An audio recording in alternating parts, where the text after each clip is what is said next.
గురు ఈ పలావ్లోకి గ్రేవీతో ఉన్న చికెన్ కర్రీతో తింటుంటే ఉందండి. నిన్న వీడియోలో అడిగారు కదండి రెసిపీ కావాలని. అసలు ఇందులో చేసిన ఈ పలావ్ రైస్ చూడండి ఎలా ఉందో. చక్కగా పొడి పొడిలాడుతూ చూడడానికే భలే ఉంది కదా. టేస్ట్ కూడా అలానే ఉంది. సింపుల్ టెక్నిక్ చూడండి. ఇంకా ఇందులో స్పెషల్ ఈ చికెన్ కర్రీయేనండి. హడావుడి మసాలాలతో ఘాటుగా ఏముండదు, కానీ టేస్ట్ మాత్రం అద్దరిపోవాల్సిందే. ఇంకా ఆ కర్రీలో వచ్చే ఈ గ్రేవీ అయితే వేరే లెవెల్ అనాల్సిందే. ఇది చాలా సింపుల్ మసాలాలతో ఫుల్ డీటెయిల్డ్ గా అయితే వీడియో ఉంది. ఎక్కడ స్కిప్ చేయకుండా వీడియోనైతే మొత్తం చూడండి, క్లియర్ గానే అర్థమైపోతుంది. వీడియోని మొత్తం చూశాక ఈ ప్రాసెస్ ఎలా అనిపించిందో కూడా మీకు కామెంట్ చేయండి. వెల్కమ్ టు తగ్గేదేలే షార్ట్స్. ఇంకా ప్రాసెస్ లోకి వెళ్ళిపోదాం, వచ్చేయండి. ముందుగా నేనైతే ఇందులోకి ఒక హాఫ్ కేజీ చికెన్ తీసుకున్నాను, నీట్ గా క్లీన్ చేసి. ఇంకా పొయ్యి మీద ఓ పెద్ద గిన్నె పెట్టి స్టవ్ వెలిగించి 1 లీటర్ కి కొంచెం ఎక్కువగానే వాటర్ పోయండి అందులో. ఇంకా ఆ వాటర్ సముద్రపు నీళ్ళంతా ఉప్పగా అనిపించేలా అయితే ఉప్పేసుకోవాలి. ఇంకా ఆ వాటర్ బాగా బాయిల్ అయిన తర్వాత మనం క్లీన్ చేసుకున్న చికెన్ ని అందులో వేసేయాలండి. చికెన్ లో అంత వాటర్ ఎక్కువగా ఎందుకు పోసామో కూడా చెప్తాను చూడండి, అది కూడా ఇంపార్టెంటే. ఇంకా చికెన్ బాయిల్ అయ్యేలోగా ఈ ప్లేట్ లో చూడండి 2 స్పూన్ల ధనియాలు, 4 యాలకులు, 1/2 స్పూన్ మిరియాలు, 6 లవంగాలు, 2 ఇంచుల చెక్క తీసుకొని మిక్సీ పట్టి పక్కన పెట్టేసుకోండి. చికెన్ లోకి బిర్యానీలోకి ఇదే మసాలా. ఓ 2 మీడియం సైజ్ ఆనియన్స్ సన్నగా కట్ చేసేసి ఓ టమోటాను కూడా పేస్ట్ చేసి పక్కన పెట్టేసుకోండి. ఇలాగా మనకి చికెన్ బాయిల్ అవుతున్నప్పుడు ఇలా వైట్ కలర్ లో వస్తుందండి, అది తీసేయండి, కొంచెం టేస్ట్ బాగుంటుంది. ఇంకా అలా చికెన్ బాయిల్ అవుతున్నప్పుడే 1/2 టీ స్పూన్ పసుపు కూడా వేసుకోండి. ఇది మాత్రం మనం బయట హోటల్స్ లో తినే నాటు పలావ్ స్టైల్లో సూపర్ గా వచ్చిందండి. మొత్తం చూడండి. ఇంకా ఈ చికెన్ ఇలా 80% కుక్ అయితే చాలు, లోన లైట్ గా పచ్చి ఉంటుంది. అప్పుడు ఓ గిన్నెలోకి తీసి పక్కన పెట్టేయండి. ఆ వాటర్ గిన్నెని మాత్రం పక్కనే ఉంచండి. ఇంకా పొయ్యి మీద బాండి పెట్టేయండి, కొంచెం ఎక్కువగానే నూనె పడుతుంది. చిన్న గంటితో ఓ 3 గంటలు వేసుకోండి, ఎందుకంటే ముందుగా మనం కట్ చేసుకున్న 2 ఆనియన్స్ ఉన్నాయి కదండి, అవి ఇందులోనే ఫ్రై అవ్వాలి బాగా గోల్డెన్ కలర్ వచ్చేంత వరకు. ఆనియన్స్ అన్ని వేసుకున్న తర్వాత లైట్ గా సాల్ట్ వేయండి, కొంచెం త్వరగా అవి గోల్డెన్ కలర్ లోకి ఫ్రై అవుతాయి. చూడండి ఆనియన్స్ లైట్ గోల్డెన్ కలర్ వచ్చి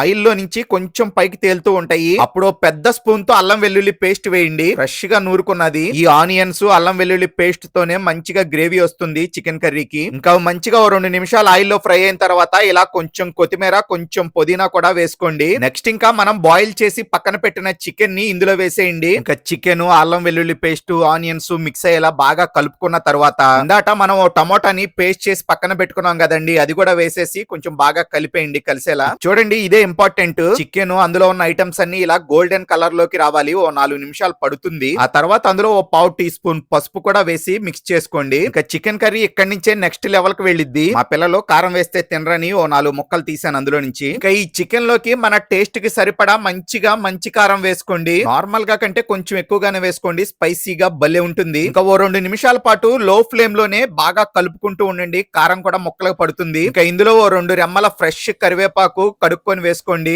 నెక్స్ట్ పైన కొంచెం కొత్తిమీర, పుదీనా కూడా వేసేసి 1 నిమిషం పాటు అలా ఫ్రై చేసి ఇంకా ఇప్పుడే ఆ చికెన్ లోకి ఒక 1/2 గ్లాస్ వాటర్ పోసుకోండి. ఫ్రైలా తిందాం అనుకుంటేనేమో అలా వదిలేయండి, ఇలా వాటర్ పోసుకుంటేనేమో కొంచెం గ్రేవీలా వస్తుంది. ఇంకా ఇందులోకి మన టేస్ట్ కి సరిపడా ఉప్పు వేసుకోండి. చికెన్ ని సాల్ట్ వాటర్ లోనే ఉడికించాము, చూసి వేసుకోండి. ఇంకా మనం ముందుగా చేసిన మసాలా పౌడర్ ఉంది కదండి, అందులో సగం ఇందులో వేసుకోండి చికెన్ కర్రీలోకి, మిగతా సగం పక్కన ఉంచండి, బిర్యానీ రైస్ లోకి వాడాలి. బాగా కలుపుకొని 2 నిమిషాలు అలా పొయ్యి మీద ఉంచితే ఇలా థిక్ గ్రేవీలోకి వస్తుంది, తీసి పక్కన పెట్టేయండి. ఇంకా ఇక్కడ నుంచి మనం మెయిన్ గా టేస్టీ పలావ్ రైస్ ప్రాసెస్ లోకి వెళ్ళిపోదామండి. ఈ ప్రాసెస్ కూడా చాలా సింపుల్ గానే ఉంటుంది, కానీ ఏమన్నా టేస్ట్ అండి. ఒక్కసారి టేస్ట్ చేశారంటే ఇంకా ఇంట్లో ఎప్పుడు ఇలా ప్రిపేర్ చేసుకొని తినాల్సిందే, అంతా బాగుంటుంది. దీనికోసం ఒక గంట ముందుగానే 1/2 కేజీ బాస్మతి రైస్ అయితే నీట్ గా క్లీన్ చేసి వాటర్ లో నానబెట్టి పక్కన పెట్టుకున్నాను. ఇంకా ఈ పలావ్ లోకి మసాలాలు కూడా చూడండి చాలా సింపుల్ గానే ఉంటాయి. ఓ 2 స్పూన్ల అల్లం వెల్లుల్లి పేస్ట్, ఓ 3 బిర్యానీ ఆకు, 3 పచ్చిమిర్చి చీలికలు, 4 యాలుకలు, 6 లవంగా, ఓ ఇంచి దాల్చిన చెక్క, అంతేనండి. ఇంకా పొయ్యి మీద మంచిగా అడుగు మందమన్న వెడల్పాటి గిన్నె పెట్టుకొని ఓ 3 స్పూన్ల నెయ్యి వేసుకోండి, కమ్మగా ఉంటుంది. అందులోనే ఓ గంట నూనె కూడా వేసుకోవాలి. ఇంకా అందులో చెక్క, లవంగా, యాలకులు, బిర్యానీ ఆకు వేసేసి మీకు ఇష్టమైతే ఇలా కొన్ని జీడిపప్పు కూడా వేసుకోండి. ఓ నిమిషం పాటు అలా ఫ్రై చేసి పచ్చిమిర్చి చీలికలు కూడా వేసేయండి. ఇంకా ఓ నిమిషంలోనే అవి అలా గోల్డెన్ కలర్ లోకి మారుతుండగానే అల్లం వెల్లుల్లి పేస్ట్ కూడా వేసేయండి. అవి కలుపుకుంటూ అల్లం వెల్లుల్లి పేస్ట్ పచ్చివాసన పోగానే మనం పక్కనే ఉంచుకున్న సగం మసాలా పౌడర్ ఉంది కదండి, అది కూడా వేసేసి మిక్స్ చేసుకోండి. ఇవేవి మాడిపోకుండా కలుపుకుంటూనే ఉండాలి. నెక్స్ట్ ఇలా కొత్తిమీర, పుదీనా కూడా వేసుకోండి కొంచెం. ఈ పలావ్ రైస్ లో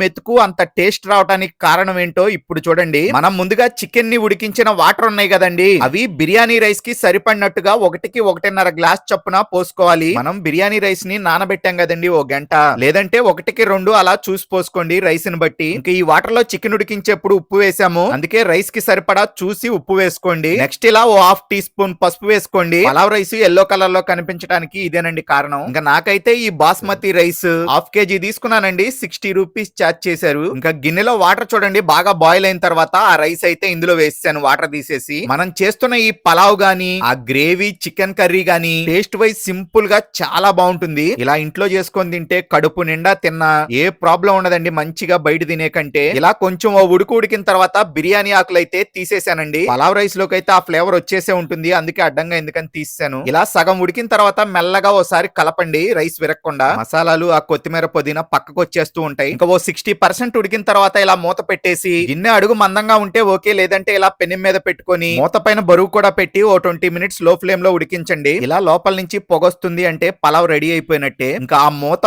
ఓపెన్ చేస్తే చూడండి పలావ్ రైస్ ఎలా ఉందో, పైన మొలకలుగా భలే ఉంది కదా. చూడండి పలావ్ రైస్ లో అడుగు వరకు వాటర్ గానీ మాడటం గానీ ఏమీ లేదు, సూపర్ గా వచ్చింది అసలు. ఇంకా ఓ 10 to 15 మినిట్స్ మూత పెట్టి పక్కన పెట్టేసి మళ్ళీ ఓపెన్ చేసుకొని చూడండి ఇక పలావ్ రైస్ మామూలుగా ఉండదండి, అరోమా కూడా ఇంట్లో మొత్తం గుమ్మలాడిపోవాల్సిందే. అన్నట్లు మీకు ఇలా నార్త్ స్టైల్లో ఉండే పలావ్స్ అంటే ఇష్టమా, మన ఆంధ్ర స్టైల్ బిర్యానీ అంటే ఇష్టమో, హైదరాబాదీ స్టైల్ బిర్యానీ అంటే ఇష్టమో కామెంట్ చేయండి. అవి కూడా ఇలానే సింపుల్ గా ప్రిపేర్ చేసేద్దాం. చూడండి ఇలా చక్కగా మంచిగా అరిటాకులో పెట్టుకొని ఆ పలావ్ రైస్ వేసుకొని ఇంకా అందులో ఆ చికెన్ గ్రేవీ మిక్స్ చేసుకొని తింటంటే ఉందండి నా సామిరంగా.